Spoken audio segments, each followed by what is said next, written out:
All right, let's get to Mr. Buckster over there with the Stockwatch for this week.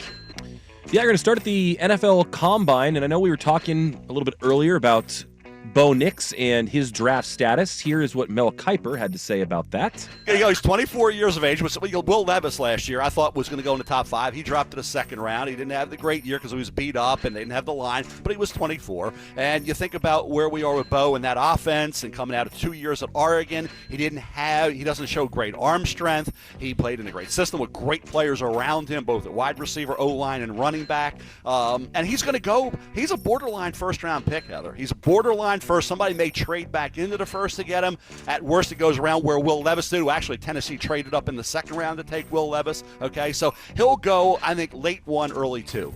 So regardless of where Bo Nix goes, some mixed reviews from his combine showing and just for, his tape and what he does. Buy or sell, you would be comfortable as an NFL GM handing Bo Nix the keys to your franchise. Gosh, no, I wouldn't. There's not many quarterbacks that I would be comfortable handing him to the keys. Well, define comfortable. You mean basically deciding that, let's say that late first, early second spot, that you're a team that's in the market, you're comfortable making him that guy for you. I have no problem drafting him in the back half of the first round or early second. Does that mean that But if you do, you think he can be a franchise guy, right? I think he's got potential.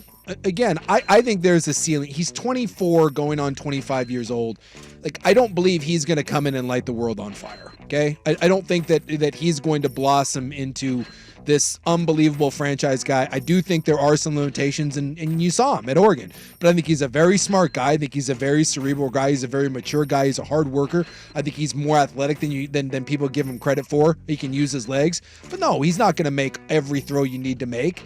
I think, to me, if you wanted to look at a comp, and I think this is a pretty good one, and this guy is a better athlete before the leg injury. Alex Smith was a real dual threat guy at Utah. I think Bo Nix can be Alex Smith. And there's nothing wrong with Alex Smith. That's a good comp. Alex Smith made some Pro Bowls. Alex Smith is not a tiny guy either, and Bo Nix isn't super small. No, and Alex Smith is a guy that a lot of really good coaches trusted in the NFL. So I was going to say, if you told me he was Alex Smith, I'd take him. Yeah. I like that. So to me, that's where I'm going. And remember, it took Alex Smith a long time. To me, Bo Nix is a guy that probably needs to, everyone's like, oh, he's seen everything in college football. Cool, you haven't seen it in the NFL. If you're expecting him to go to a bad team and get thrown to the wolves, no, I wouldn't want that. But if he could go to a place and sit for half a year to a year and kind of grow and learn, I think he's better than anything like Atlanta has. I think he's better. He's a better option than some of those places. But would I want him on let's say a rebuilding team or a team like the Giants or something like that, where you're a top 10 pick and within the first month I need you to come in and play? Probably not. So you're not comfortable with him? I'm not comfortable handing the keys. If I'm because when you hand in the keys, you're saying, hey, you're our franchise guy for the next 5 years. We ride and died with you. No, I wouldn't do that. I'll tell you what, Buck, the way you phrase that is perfect. That makes it a much more interesting question. Because I think we can ascertain about where he's going to go, but would you trust him? Would you take him? I would draft him, but that doesn't mean I'm comfortable. Yeah, that's true. That's true too. Which is why the way you phrased it was good. Yeah, he's not a slam dunk, therefore I don't know how anybody would be comfortable, but I do think that if I'm Pittsburgh or one of those teams late in the first round, I think he's got enough intangibles, and I love what you said about his athleticism. You're right about that. I think if you compare him to Alex Smith, I'm like, oh, well, that makes me feel more comfortable. Yeah. If he really is or can be that. So I'm going to say not comfortable, but would take him. Okay. I like him. Moving on to the big O lineman, Jackson Powers Johnson, was at the Combine as well. One of the things he got asked about in his media session was about his signature burger that is made for him at the Elkhorn Pub in Eugene. It's Elkhorn Brewery in Eugene, Oregon. It's not a sandwich, it's a burger. It's called the Big Jack's Burger. There's a lot of stuff in it. It's a big man delight. It has, let's see. So let's start with the patties. We'll start with the bun. Really great brioche bun. Under that, we got a little bit of barbecue. We have some queso. We have some mac and cheese, some pulled pork, some bacon, 2 things of patties, and then a bun under there. And then, if you can finish that, I think the meal's probably free. How good is Thanks, it? guys. That's pretty good. Appreciate you guys. Thank you. How good is that? Buy or sell, you'd like a bite of the Big Jack's burger. Yeah, I'm in. Nah, it's too much for me. Yeah. I A think bite? it's a little too much. A bite? Yeah, I'll take I would a bite. try a bite. I don't think I'm ordering one, I would though. not order the Big Jack's burger. You wouldn't? No. No, that There's sounded good. There's too much going on. I got Queso, first off, barbecue, pulled pork, 2 patties, brioche bun. my big ass does not need 2 patties on anything. I don't need to add pulled pork I don't to a need, burger. Yeah, and the mac and cheese, and now I'm trying to blend the barbecue sauce and the queso. No, you gotta. There's a lot going on I gotta there. pick a lane there, and now I'm cutting that thing in. It's too much. What's the name of the joint? Elkhorn Brewery. Yeah. I'm So gonna look at their menu. yeah, if you told me, hey, would you you want a bite? First off, I would need a knife and fork. Yep.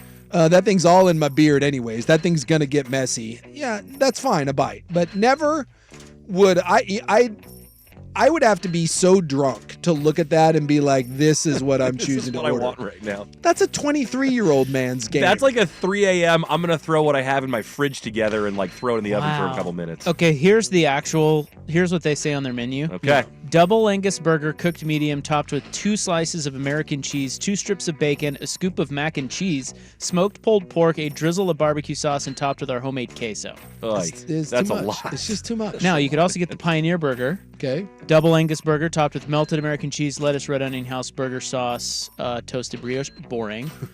You could have the alcoholic elk burger. Okay. Which is elk burger cooked medium rare, topped with mixed greens, tomato, red onion, and garlic confit aioli. That sounds pretty good. Yeah, I'm still right now. Jax has me. Yeah. Next one, now this is gonna be good.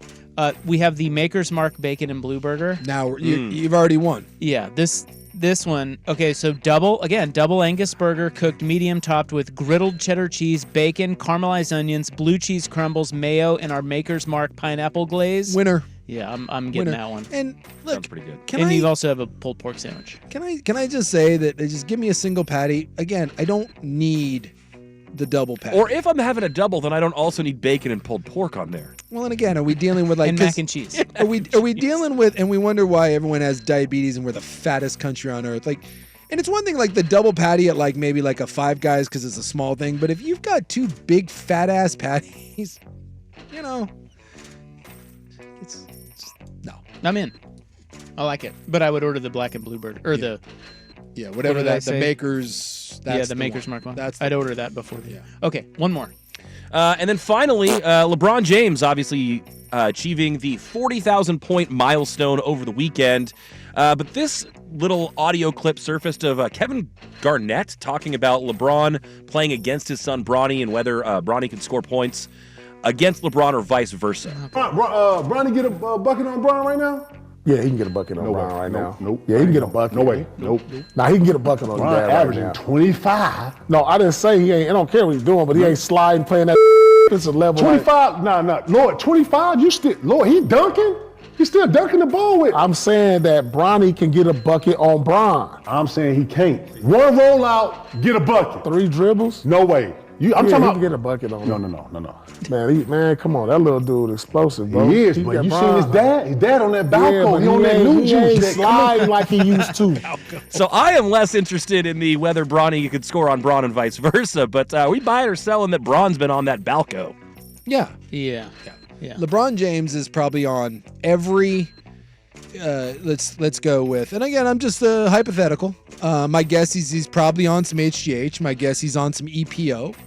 Probably taking maybe not some full on like Trambolone or anything, but he's probably on some of that TRT. Probably got some of that going on. Probably doing some PRP mixed in there. Every sort of amino acid vitamin IV drip that you can have. He sleeps in the hyperbaric chamber. The amount of chemicals that are flowing through that man's body to do what he's doing at his age, I'm guessing that he spends more on substances in his body than the 3 of us will ever make in our careers. That's a whole other thing. Yeah. So You could have made up all those drugs. I don't know if those are real, but I believe you. yes, Yeah, and I think he's. and they all are. And a buddy of mine said today, and if he spends $1 million or $2 million or $2 million bucks masking all that, still worth it. I mean, still getting the for return sure. on the investment. Most of that stuff, though, you can't even test for. So. Well, I was going to say, yeah. There you go. But even if he got caught, like, let's say something came out, Sure. no one would care. No. They wouldn't. No. It Also, would not everyone, be a big thing. everyone would be willing to hide it for him, from Adam Silver all the way down. Let me also say this. J.K. Dobbins was caught jogging on a treadmill like 4.5, 5 months after he tore his Achilles. And everyone's like, oh my God, these guys are coming back so much faster. Can we all just admit why they're coming back? Why Aaron Rodgers is coming back? Anybody? Darkness retreats, right? Yeah, darkness retreat had nothing to do with the stem cells and the HGH that you're loading. I mean, just, we all know. Probably didn't get the jab. Yeah, that's the key.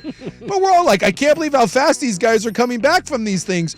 Oh, advancements in technology. Yeah, all the drugs that you're on, and no one cares. But let's be honest about it. And who was it?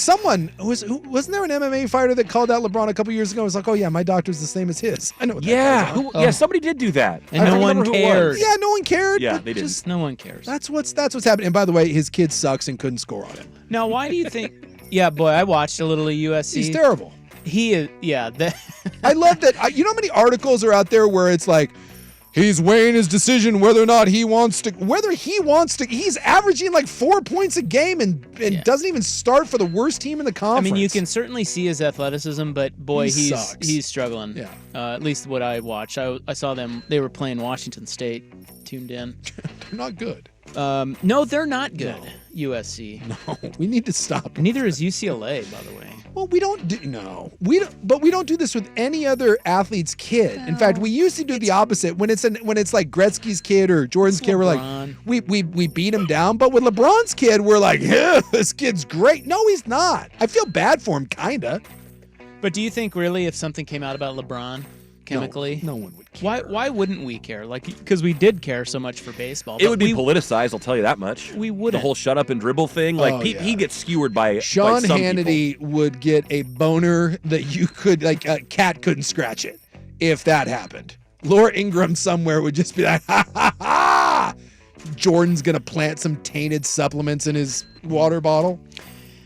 Each Monday, our Stockwatch is brought to you by Goldberg Jones. When it comes to divorce, custody, or child support issues, trust Goldberg Jones to help. Call 1-800-DIVORCE. Phone questions answered at no charge. Well, the standard time bill, the permanent standard time bill, it has passed. Jace. What does that mean for us in Washington? Well, you guys, the pressure's on you now. We've passed the ball to you. Now make a shot. You can do it without us, huh? Oh no. Well, they chose not to. This is gonna be awkward for me.